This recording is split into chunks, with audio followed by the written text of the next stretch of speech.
11ই December Chandannagar যুগের যাত্রীর আমন্ত্রণে আমরা আসছি একটা স্কুল নিয়ে। একটা স্কুল চাকদা নাট্যজনের নবতম প্রযোজনা, দেবাশিস রায়ের নির্দেশনা।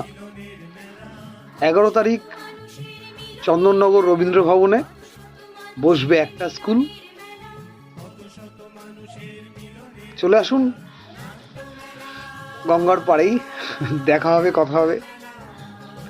ধন্যবাদ।